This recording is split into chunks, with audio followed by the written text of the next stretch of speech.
आपल्या सर्वांचे आणि देशाचे लाडके नेते आदरणीय शरद पवार साहेब हे आता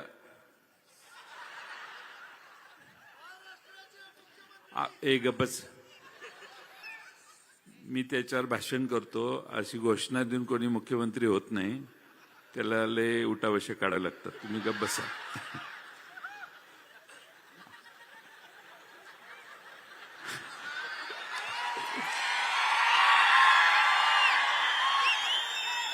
आदरणीय माजी खासदार आणि राज्यपाल माजी श्रीनिवास पाटील साहेब,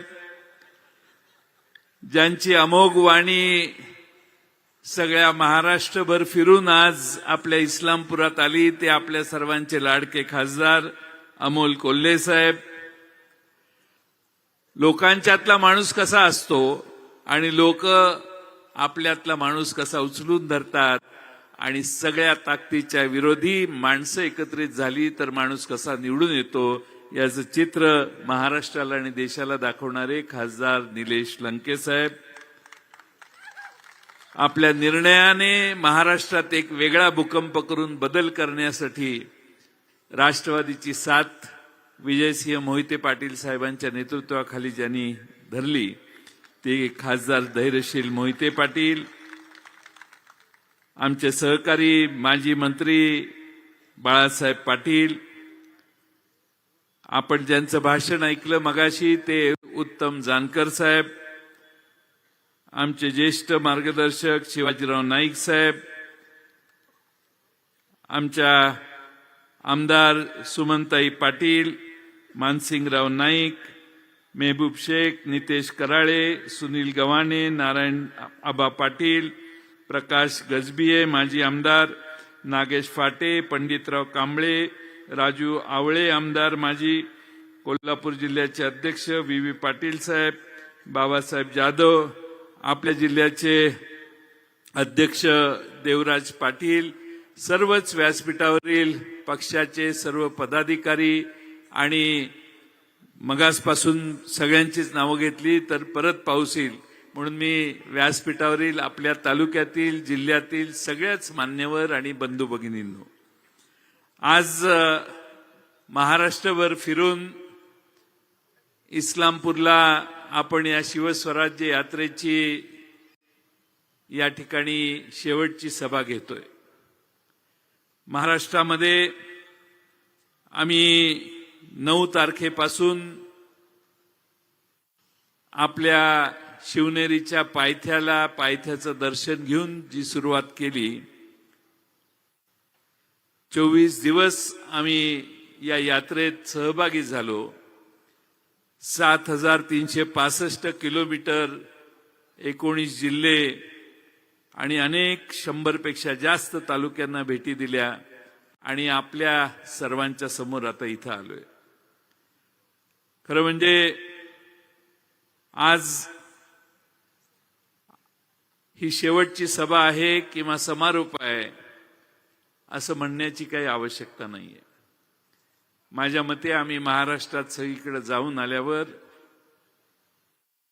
निवडणूक आयोगाला लक्षात आलं की आता यांचे सगळं काम पूर्ण झालंय आणि म्हणून त्यांनी काल निवडणूक जाहीर झाली आणि त्यामुळं ही प्रारंभ सभा आहे, निवडणूक जाहीर झाल्यानंतर पहिली सभा आहे. आणि हा प्रारंभ महाराष्ट्रातील सत्ता परिवर्तनाच्या प्रयत्नाचा आहे, विकसित महाराष्ट्राच्या नव्या पर्वाचा आहे. हा प्रारंभ महाराष्ट्रातल्या सामान्य गोरगरीब जनतेच्या हक्कांच्या लढाईचा आहे. हा प्रारंभ बेरोजगार तरुणांच्या रोजगार मिळवण्याच्यासाठी आहे. हा प्रारंभ महाराष्ट्रातल्या स्त्री संरक्षणाचा आहे.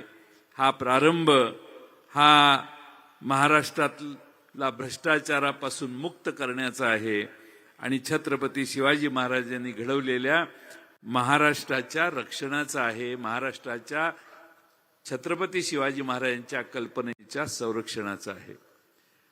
आम्ही अनेक ठिकाणी गेलो, अनेक अनुभव आम्हाला आले. गडचिरोलीच्या अहेरीला गेलो, आदिवासी कुटुंबांनी आम्हाला जेवायला बोलवलं, त्यांचं जेवण आम्हाला सगळ्यांना घातलं. आम्ही ज्यावेळी सुरुवात केली त्यावेळी शिवनेरीला छत्रपती शिवाजी महाराजांच्या पुतळ्याला हार घालण्याचा कार्यक्रम सुरू व्हायच्या आधी पहिल्यांदा हार घालायला गेलो. मी, मेहबूब, डॉक्टर अमोल कोल्हे, आम्ही सगळे त्या क्रेनमध्ये होतो. त्या क्रेनचा आमची ऍडजस्टमेंट जरा चुकली आणि क्रेन खाली पडायला लागली. त्यावेळी वरून खाली पडताना काय होऊ शकतं याची कल्पना देखील त्यावेळी आम्हाला सगळ्यांना आली. आणि त्यामुळे असे अनेक आम्हाला अनुभव आले. अमोल कोल्हे त्यावेळी आम्हाला सगळ्यांना म्हटलेले की शिवशंभूंचा जागर करत असताना बेट्यानो मोठी तपस्या करावी लागते आणि मोठा संघर्ष करावा लागतो. आणि त्या संघर्षाची गेले अनेक दिवस आम्ही सगळ्यांनी तयारी केली आणि आता सगळ्या संघर्षाला महाराष्ट्रात पुन्हा एकदा पवार साहेबांचा राष्ट्रवादी काँग्रेस पक्ष आता संघर्षाला पूर्णपणाने तयार झालेला आहे. खरं म्हणजे आम्ही सगळ्यांनाच भेटत असताना पक्ष फुटला त्यावेळी आम्हाला हिणवलं जायचं की आता कोण राहिलं नाही, सगळे तिकडे गेले, तुम्हाला प्रचाराला तरी माणसं मिळतील का, अशी आम्हाला आमची आवडला करायला केली जायची. पण महाराष्ट्रामध्ये शरद पवार नावाच्या व्यक्तिमत्वाचं एक वेगळंच असं वलय आहे. महाराष्ट्रातल्या कुठल्याही कानाकोपऱ्यात आम्ही गेलो तर प्रचंड मोठ्या प्रमाणात आम्हा सगळ्यांचं स्वागत केलं. असा जिल्हा आणि तालुका नाही की ज्या ठिकाणी पवार साहेबांना मानणारे कार्यकर्ते नाहीत, कार्यकर्त्यांचा संच नाही. आणि म्हणून आमच्या शिवस्वराज्य यात्रेत अनेकांनी रांगा लावल्या. एका मतदारसंघात कुणाला उभा करायचं असं प्रश्न पडायचा. तिथं आता प्रत्येक मतदारसंघात 2, 4, 8, 10, 12 जण आहेत.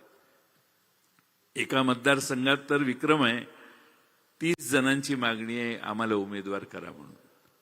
त्यामुळे आता उमेदवार निवडण्याचं काम उद्या परवापासून सुरू होणार आहे. पण महाराष्ट्रातलं चित्र विधानसभेचं मित्रांनो सकारात्मक आहे. हे सरकार बदलण्याची मानसिकता महाराष्ट्रातल्या जनतेची आहे याची आम्हा सगळ्यांना खात्री झालेली आहे.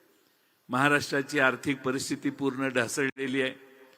तिजोरीचा बोजवारा उडालेला आहे. विकासाचा दर 9.4% आता 7.5% खाली आलेला आहे.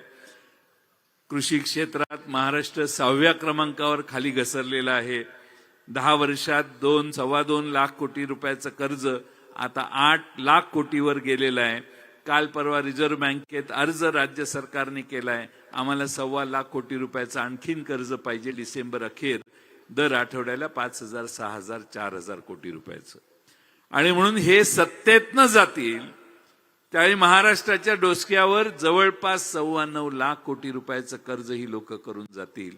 आणि त्यामुळं महाराष्ट्रात व्याज दरवर्षी 23,000 कोटी रुपये भरत होतो, आता 60,000 कोटी रुपये फक्त व्याजाला परतफेडीसाठी आपल्या महाराष्ट्र सरकारचे जाणार आहेत. आणि म्हणून या महाराष्ट्रात आर्थिक परिस्थिती दुरुस्त करण्याचं आव्हान देखील आमची महाविकास आघाडी स्वीकारेल असा मला ठामपणाने विश्वास आहे. कायदा व सुव्यवस्थेचं काय सांगायचं. पूर्वी सिनेमात बघायचो, विलन यायचा आणि पोलीस स्टेशनमध्ये जाऊन गोळीबार करायचा. आता आमदार पोलीस स्टेशनमध्ये गेला कल्याणच्या भागात आणि आमदाराने गोळीबार केला. म्हणजे गुंडांची गरज नाही, आता यांच्या जवळ बसलेली माणसंच आता गोळीबार करायला लागली. काल परवा आपल्या सर्वांना माहिती आहे की ज्या पद्धतीनं कोकणातले एक आमदार म्हणतात, त्यांनी सांगितलं की आम्ही पोलिसांची अशा ठिकाणी बदली करू की त्याच्या बायकोचाही त्याला फोन लागणार नाही. पोलिसांची मानसिकता बिघडवण्याचं पाप हे या सरकारने केलेलं आहे. माझा बॉस सागर बंगल्यावर बसलाय असं सारखं सांगून पोलिसांना धमकावणारे आमदार देखील सत्तारूढ पक्षात आहेत. हे मित्रांनो तुम्हाला विसरता येणार नाही. काल परवा बाबा सिद्दीकींना गोळ्या घालून मारण्यात आल्या. Y+ सुरक्षितता त्यांना. माजी मंत्री राज्याचे स्वतःच्याच कार्यालयाच्या बाहेर काही लोकांनी येऊन गोळ्या घातल्या. ते खाली पडले तरी सुरक्षा रक्षकाला कळलं नाही की ज्याच्या संरक्षणासाठी आपल्याला नेमले त्याचा खून झालाय. हे खाली पडल्यावर कोसळल्यानंतर देखील काही क्षण त्यांना कळलं नाही. ही आज राज्यातली कायदा व सुव्यवस्थेची अवस्था आहे. आणि म्हणून जनता तरी सुरक्षित राहणार का, हा सामान्य माणसाला आज मनात प्रश्न पडायला लागलाय. प्रशासनाची पूर्ण फेल्युअर महाराष्ट्रात झालेला आहे. आणि त्यामुळं जनतेला वाटतं की एक फुल आणि 2 हाफ करतात तरी काय. ज्यांच्या जीवावर आमची लाडकी बहीण म्हणते की काहीतरी करतील, त्याच बहिणीचा आता प्रश्न आहे, अरे माझा 1 फुल भाऊ आणि 2 हाफ भाऊ माझं संरक्षण करायला जर कमी पडत असतील तर त्यांच्याकडून घ्यायचं तरी कशाला. आणि म्हणून आपल्या सर्वांना माझी विनंती आहे की बदलापूरमध्ये चिमुरडीवर अत्याचार झाला, पोलीस केस घेतली नाही. शाळेला वाचवण्याचे प्रयत्न झाले, शेवटी त्याला पकडल्यानंतर त्या शाळेचे चालक फरार होते. ते यांना सापडत नव्हते. कोर्टाने सांगितलं, रे करताय काय पोलिसांनो, तुम्हाला गुन्हेगार सापडत नाही, काय चाललंय. आणि मग कोर्टाने धमकावल्या. दुसऱ्या दिवशी त्यांना पकडण्याचं काम झालं. पण मित्रांनो, महाराष्ट्रातल्या कायदा व सुव्यवस्थेची परिस्थिती प्रचंड बिघडलेली आहे. आणि त्यामुळं आपल्या सगळ्यांना या महाराष्ट्रात पुन्हा महाराष्ट्र जागेवर आणण्याचं काम भविष्य काळात करायचंय. आणि त्यामुळं माझी आपणा सर्वांना विनंती आहे की आपल्या महाराष्ट्रभर मध्ये काही बैठका, काही सभा झाल्या सत्तारूढ पक्षाच्या. आणि महाराष्ट्रामध्ये एक नरेटिव्ह सांगण्याचं काम ते करत होते की आम्ही फार चांगल्या तुमच्यासाठी योजना केलेल्या आहेत लाडक्या बहिणींनो, पण आम्ही जर सत्तेवर आलो नाही, आमच्या चिन्हाच्या समोर तुम्ही बटन दाबलं नाही तर या सगळ्या योजना बंद होतील, असं सत्तेत बसणारी लोक सांगतात. पण मी आपल्याला जबाबदारीने सांगतो, एखादी योजना काढायची असेल, अर्थसंकल्पात जाहीर करायची असेल तर त्याला हेडची निर्मिती करावी लागते. हेड करावा लागतो तयार. त्या शीर्षकाखाली त्याचे पैसे, लेखा शीर्षक काढावं लागतं. लेखा शीर्षात त्याचे पैसे धरावे लागतात, म्हणजे ती योजना कायम चालते. या सत्तेत बसणाऱ्या सरकारने आज अखेर सीएजीला आणि अकाउंट्स डिपार्टमेंट ट्रेजरीने अजूनही लेखा शीर्षक काढलेलं नाही. म्हणजे त्यांना माहिती आहे की एवढे 1.5 महिना काढायचा आहे. त्यामुळे सगळ्या योजना महाराष्ट्रातल्या बंद करतायत. पंडित कांबळे आमच्या महाराष्ट्रावर फिरून हे सांगतायत की सामाजिक न्याय, मागासवर्गीयांचे पैसे बंद केले आणि यांनी इकडे वळवले. यांनी आदिवासी समाजाचे पैसे बंद केले, त्यांनी इकडे वळवले. सगळ्या प्रकल्पांचे पैसे बंद करण्यात येत आहेत आणि ते इकडे वळवण्यात येत आहेत, कारण सरकारच्या तिजोरीमध्ये पैसे नाहीत. सगळ्या योजना महाराष्ट्रातल्या बंद करण्याचं पाप या सरकारने केलंय. तुम्हाला लाडक्या बहिणीला द्यायचं असेल, त्याच्यापेक्षा आमचं सरकार आलं तर त्याच्यापेक्षा आम्ही जास्त देणार आहे, तुम्ही काही चिंता करू नका. पण यांनी अचानकपणाने काही घोषणा केल्या, त्या फक्त आणि फक्त निवडणुकांच्यावर डोळा ठेवून. लोकसभेच्या आधी तुम्ही लाडक्या नव्हत्या. आज आमची लाडकी बहीण जम्मू आणि काश्मीरचा शपथविधी आहे म्हणून, नाहीतर आज इकडेच आली असती आमची लाडकी बहीण. पण सुप्रियाताई जम्मू आणि काश्मीरचा शपथविधी आज होता म्हणून दिल्लीला गेल्यात, काश्मीरला गेल्या, म्हणून आज त्या इथे येऊ शकल्या नाहीत. पण त्या लाडक्या बहिणीची लोकसभेच्या आधी काय परिस्थिती होती. आज लोकसभा झाल्यानंतर सगळ्या दिसेल त्या गोष्टी लाडक्या व्हायला लागल्या. भाऊ लाडका, मगाशी नाटक बघितलं की नाही तुम्ही, बहिणी लाडक्या. पण हे पुतना मावशीचं प्रेम आहे. फक्त 20 नोव्हेंबर 20 नोव्हेंबरला संध्याकाळी 5 वाजेपर्यंत त्यानंतर या योजनांच्यावर काट मारण्याची भीती ह्या लोकांची आहे, कारण तिजोरी मोकळी करण्याचं काम यांनी केलंय. मी तुम्हाला महाविकास आघाडीच्या वतीनं तिन्ही पक्ष आणि आमचे सगळे मित्र पक्ष यांच्या वतीनं सांगतो की आमचं सरकार येईल त्यावेळी या लाडक्या बहिणींच्या केसाला धक्का लागणार नाही अशी कायदेशीर व्यवस्था महाराष्ट्रात आम्ही तयार करू.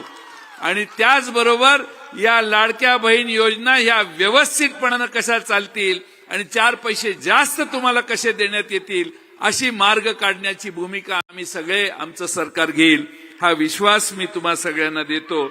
खरं म्हणजे भ्रष्टाचार फार वाढलाय.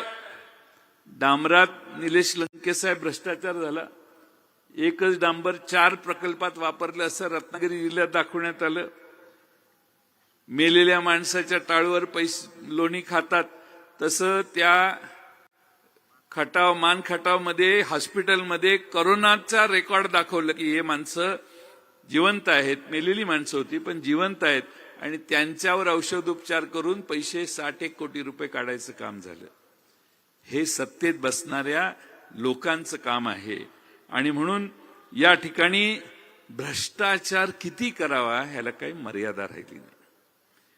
हे पेठ पासून आमच्या गडकरी साहेबांनी सांगलीकडे रस्ता केलाय. टेंडर काढल्यावर 45 का 46% बिलोनं टेंडर गेलं, बिलोने. पण महाराष्ट्र सरकारने टेंडर एक 20,000 कोटीचं काढलं, परवा 26,000 कोटीला गेलं. विरार पासून ते अलिबाग पर्यंतचा एक रस्ता कोणी मागितला नव्हता पण ह्यांनी करायचं ठरवले. जालन्यापासून नांदेड पर्यंतचा रस्ता 11,000 कोटीचं एस्टिमेट, 15,000 कोटीला रस्ता चाललाय. 1 किलोमीटरला विरार अलिबागला 273 कोटी रुपये सरकार मोजणार आहे आणि जालना टू नांदेड 1 किलोमीटरला 83 कोटी रुपये सरकार खर्च करायला तयार झाले. मागणी कुणाचीही नाही. आणि म्हणून माझी आपणा सगळ्यांना विनंती आहे की यांनी भ्रष्टाचाराचा कहर केला. एवढा भ्रष्टाचाराचा कहर केला की छत्रपती शिवाजी महाराज हे तुमचं आमचं दैवत, त्यांच्या पुतळा मालवणला उभा केला. स्वतः देशाचे प्रधानमंत्री मोदी साहेबांनी येऊन त्याचं उद्घाटन केलं. पण तो पुतळा उभा करताना यांनी याच्यात पैसे खाल्ले, भ्रष्टाचार केला. तो पुतळा कोसळला. महाराष्ट्राचा स्वाभिमान त्या क्षणी कोसळला. याला प्रायश्चित्त देण्यासाठी तुम्ही आम्ही पूर्ण ताकदीनं काम केलं पाहिजे. छत्रपती शिवाजी महाराजांच्या पुतळ्यात जर तुम्ही पैसे खाणार असाल, त्यात भ्रष्टाचार करणार असाल, ती उभारणी जर ते चुकीच्या पद्धतीनं करणार असाल तर समस्त महाराष्ट्रातली जनता 20 नोव्हेंबरला यांना शिक्षा दिल्याशिवाय राहणार नाही. आणि ते काम आपण पूर्ण ताकदीनं करायचंय एवढी विनंती या निमित्ताने मी करतो. आमचा दौरा बरेच दिवस चालला. मेहबूब शेख असतील, आमचे सुनील गव्हाणे विद्यार्थीचे अध्यक्ष असतील, यांनी सतत अमोल कोल्हे साहेबांनी आमच्या बरोबर साथ दिली. आमच्या महिला अध्यक्षा खडसे ताई काही दिवस होत्या. आमचे व्यापार संघटनेचे अध्यक्ष पूर्ण काळ होते आणि सामाजिक न्यायचे आमचे पंडित कांबळे देखील पूर्ण काळ होते. सगळ्यांनी साथ दिली. शेवटी घरदार सोडून आमच्या मागे फिरायचं हे किती अवघड काम आहे ते ह्या सगळ्यांनी केलं आणि प्रत्येक ठिकाणी निक्षून राष्ट्रवादीची पवार साहेबांची भूमिका सांगण्याचं काम केलं. आमच्या सभा बऱ्याच मोठ्या झाल्या, अनेक ठिकाणी झाल्या. पण मी आपणाला एक सांगतो, या सभा या पवार साहेबांच्या नावामुळे झाल्या, या काही आमच्यामुळे झाल्या नाहीत. पण पवार साहेबांची माणसं येत आहेत, पवार साहेबांच्याकडून माणसं आलेली आहेत आणि पवार साहेबांची भूमिका मांडण्यासाठी आलेली आहेत. हे कळल्यामुळं महाराष्ट्रातली जनता पदोपदी आम्हा सगळ्यांना या ठिकाणी स्वागत करत होती. पक्ष सोडताना अनेक जण आमच्यातून जात होती. मी सगळ्यांना सांगत होतो जाऊ नका, घोटाळा होईल. पण काय कोणी ऐकलं नाही. आणि तिकडच्या सगळ्या साधन संपत्तीची माहिती आम्हाला द्यायची. त्यांच्याकडे हे आहे, हे आहे, हे आहे, हे आहे. जयंत पाटील, काय तुमचं टिकणार आहे कशात? अमिताभ बच्चनचा दीवार मधला एक डायलॉग मी सांगतो तुम्हाला. अमिताभ बच्चन त्या शशी कपूरला सांगितलं त्याने, मेरे पास गाड़ी है, बंगला है, बैंक बैलेंस है, तुम्हारे पास क्या है? शशी कपूर शांतपणे म्हणतो, मेरे पास माँ है. आणि 2 मिनिटात ते अमिताभ बच्चनचा चेहरा खरकन पडतो. मी यांना सांगत होतो, ते म्हणायचे, हे आहे जयंतराव, तुम्हाला माहित नाही, चला तुम्ही तिकडं, तुम्ही चूक करताय, सत्तेशिवाय काही नसतं, संकट हे बाकीच्या सगळ्या गोष्टी होतील, तुमच्यासाठी पद राखून ठेवलेलं आहे. आणि काय आहे तुमच्याकडे, काय आहे? तर सगळा पक्षच मोकळा होतोय, तुमच्याकडे काय राहिलं नाही. मी त्यावेळी सांगितलेलं, माझ्याकडे शरद पवार साहेब आहेत आणि हा नेता असा आहे की शून्यातून जग निर्माण करण्याची ताकद असणारा हा नेता आहे. आज उगाच नाही, महाराष्ट्रातल्या जाईल त्या ठिकाणी महाराष्ट्रातली तरुणाई त्यांच्या मागे आज उभी राहिलेली आहे. 84 वर्षाचा योद्धा या डिसेंबरला 85व्या वर्षात पदार्पण करेल. भारतामध्ये अनेक नेते होऊन गेले. मी फार लहानपणापासून पवार साहेबांना, स्वर्गीय राजाराम बापूंच्या वेळेपासून मी फार जवळून बघायचो. क्रिकेट मॅचला गेलो तर आता तुम्ही कसे सेल्फी काढायला प्रत्येकाच्या जवळ जाता, तसं मी त्यांच्याकडे जाऊन फोटो काढायचा प्रयत्न लहानपणी करायचो. पण त्या वेळेपासून महाराष्ट्रातल्या तरुणाईला त्यांची भुरळ आहे. आणि आज त्यांचं वय वर्ष 84 झालेलं असतानाही महाराष्ट्रातली तरुण हे आज त्यांच्याकडे आशेनं बघतात. कारण ह्या सगळ्यांच्या पेक्षा हा नेता उजवा आहे. महाराष्ट्रातल्या शाहू फुले आंबेडकरांच्या बहुजन समाजाला तारणार आहे. शाहूंचे विचार, आंबेडकरांचे विचार, फुलेंचे विचार, छत्रपती शिवाजी महाराजांचे विचार आचरणात हाच नेता आणू शकतो, ही महाराष्ट्राला पक्की खात्री झालेली आहे. आणि म्हणून सगळा महाराष्ट्र आज त्यांच्या मागे उभा आहे. उद्धव ठाकरेजींच्या मागे देखील महाराष्ट्र उभा आहे. काँग्रेस पक्षही आपल्या बरोबर आहे. आमचे मित्र पक्ष आघाडीतले आहेत. आम्ही सगळे मिळून महाराष्ट्रातली ही सत्ता बदल करू, हा माझ्यासारख्या कार्यकर्त्याला मनापासून विश्वास आहे.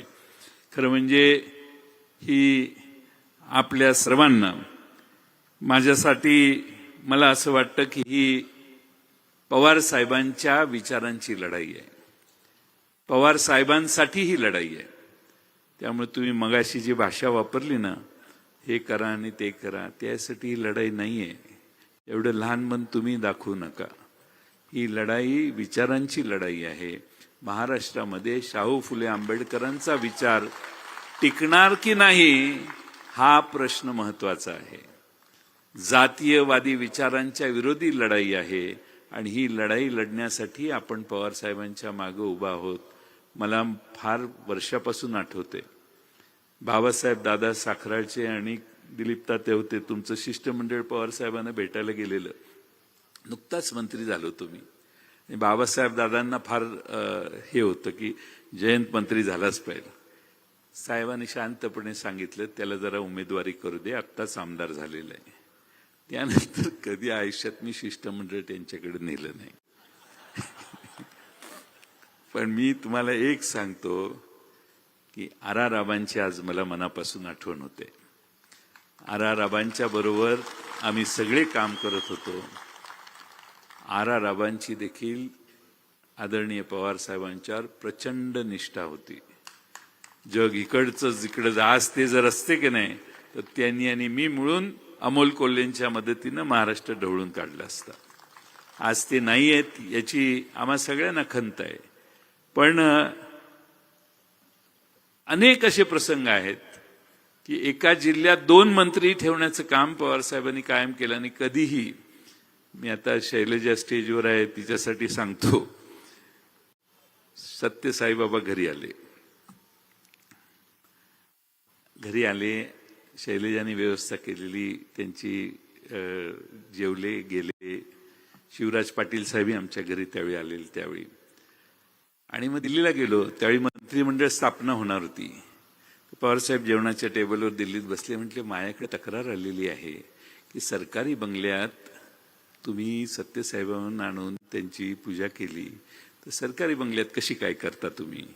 त्यामुळे मला निवेदन आली आहेत की तुम्हाला मंत्रिमंडळातून काढावं लागेल. तर आता साहेबच म्हणतात म्हणजे आपलं गप्प बसून आम्ही परत आलो. मग मी आर पाटलांना सांगितलं, आता आबा एवढी कामं करून घ्या, उद्या शपथविधी तुमचा आहे. आबा किती पोचलेले. आबा म्हटले, जयंतराव तुमचा शपथविधी नसेल तर मी शपथच घेणार नाही. मी म्हटलं, अहो घ्या, असं करू नका. ते आणि मी एकमेकाला आग्रह करतोय. लोकांना असं वाटतं की यांच्यात फार मतभेद होते. आम्ही दोघांनी मिळून हा जिल्हा एवढा गोळा केला होता की ह्या जिल्ह्यात राष्ट्रवादीचीच सत्ता, जिल्हा परिषद, जिल्हा मध्यवर्ती बँक आणि सगळीकडे होती. आबांची आठवण यासाठी होते की आजच्या संघर्षाच्या काळात आबांचा सारखा एक निष्ठावंत नेता, आपण जसे उभे राहिलोय तसेच आबा देखील पवारसाहेबांच्या मागे उभा राहिले असते. आणि आज सुमनताईंनी आणि त्यांच्या घराने निर्णय घेतलाय पवारसाहेबांच्यावर उभा राहायचा. तो त्याच निष्ठेचं प्रतीक आहे असं मला या ठिकाणी सांगितलं पाहिजे. वेळ बराच झालाय. तुम्हा सगळ्यांना माझी विनंती आहे की ही आता आपली शेवटची सभा अशी ह्यांनीच घोषणा केली, अमोल कोल्हेंनी. आता ही शेवटची सभा म्हणण्यापेक्षा तुम्ही सगळ्यांनी आपला तुतारी वाजवणारा माणूस, हे सारखे तुतारे वाजतायत की नाही ते तुमच्या लक्षात यावं म्हणून की ही आपलं चिन्ह आहे. हे काही नवीन म्युझिक नाही आहे. त्यामुळे तुतारी वाजवणारा माणूस हे आपलं चिन्ह आहे, ते सगळ्या घरात जाऊन सांगा. माझ्या इथं भगिनी मोठ्या प्रमाणावर बसल्यात, त्यांनी ऑलरेडी काम चालू केलेलं आहे. प्रत्येक गावात जाऊन तुतारी वाजवणारा माणूस हा चिन्ह जयंत पाटलाचं हे सांगण्याचं काम आमच्या भगिनींनी केलेलं आहे. नंतर तुम्हाला कळ काढू नका आता. पण आपल्या सर्वांना हे चिन्ह आपल्याला मिळालं.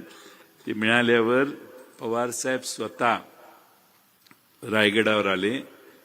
डॉक्टर अमोल कोल्हेंच्या उपस्थितीमध्ये, सुप्रियाताईंच्या उपस्थितीमध्ये आम्ही हे तुतारी वाजवणारं चिन्ह हे छत्रपती शिवाजी महाराजांच्या पायावर ठेवलं आणि तिथे शपथ घेतली की हा महाराष्ट्र पुन्हा एकदा छत्रपती शिवाजी महाराजांच्या विचारावर आणायचा प्रयत्न आम्ही करू, पूर्ण ताकदीनं त्यासाठी काम करू.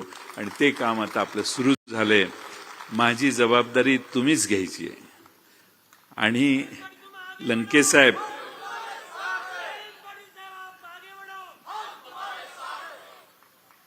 साखराकर आता नको.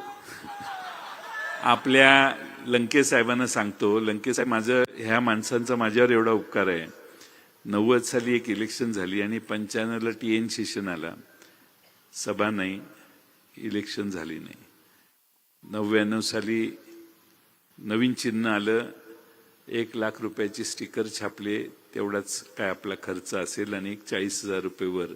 शामराव अण्णा आमचे आहेत निवडणूक प्रतिनिधी, त्यांना निवडणूक आयोग विचारायचा, ये कुछ तो दाल में काला है, ऐसा कैसा हो सकता है, ये इतना खर्चा, तुम्हारा उम्मीदवार किधर गया. मी कधी प्रचारच 9 साली केला नाही. 99 साल, मला वाटतं की 95 साली नाही, 99 साली नाही, 4 साली तर एकही सभा झाली नाही. मी सगळ्या सभा शेवटच्या हसन मुश्रीफांच्या मतदारसंघात घ्यायचो, कागलला. शेवटची सभा माझी तिकडे असायची. मागच्या वेळी स्वतः ND पाटील साहेब, पाऊस पडत होता त्यावेळी माझ्या सभेला इस्लामपुरात आले, म्हणून त्यांना सांगून गडबडीत पुढे आलो आणि ND पाटील साहेबांचं भाषण संपता 6 वाजता त्यांच्या मागे येऊन उभा राहिलो, कारण ते स्वतःहून येऊन त्यांनी सभा घेतली.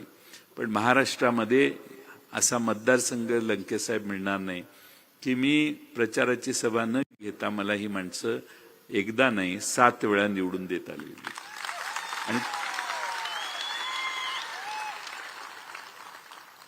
आणि सगळ्यात महत्वाचं काय आहे, माझ्या विरोधी शिव्या द्यायला लागलं की आपोआप हे कामाला लागतं. त्यामुळे मी वाट बघत असे कधी सुरू होते, म्हणजे आपलं कार्य चालू होईल.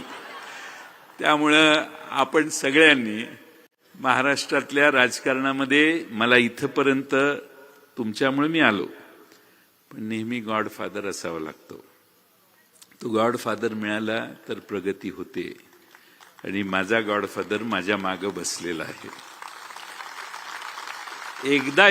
एकदाही कधीही मी अमोल कोल्हेंना अनेक वेळा सांगितलं, साहेब आता ह्याच्यानंतर काय करणार मी तुम्हाला सांगू शकतो म्हटलं. सांगण्याचा मुद्दा की मला इतकं शिकायला मिळालं राजकारणात, वागायचं कसं, बोलायचं कसं, सामान्य माणसाशी संबंध कसा ठेवायचा. महाराष्ट्रातल्या प्रत्येक कार्यकर्त्यांनी देशात पवार साहेबांना पंतप्रधान पदापर्यंत जाता नाही आलं, राजकारणात वेगळे प्रश्न असतात, पण त्यांच्यासारखा नेता भारतभर दुसरा नाही अशी माझी ठाम समजूत आहे. आणि म्हणून आज तुम्हा सर्वांच्या साक्षीनं ते या ठिकाणी आले. त्यांनी वेळात वेळ काढून या कार्यक्रमाला उपस्थिती दाखवली. आता प्रचाराची सभा आपली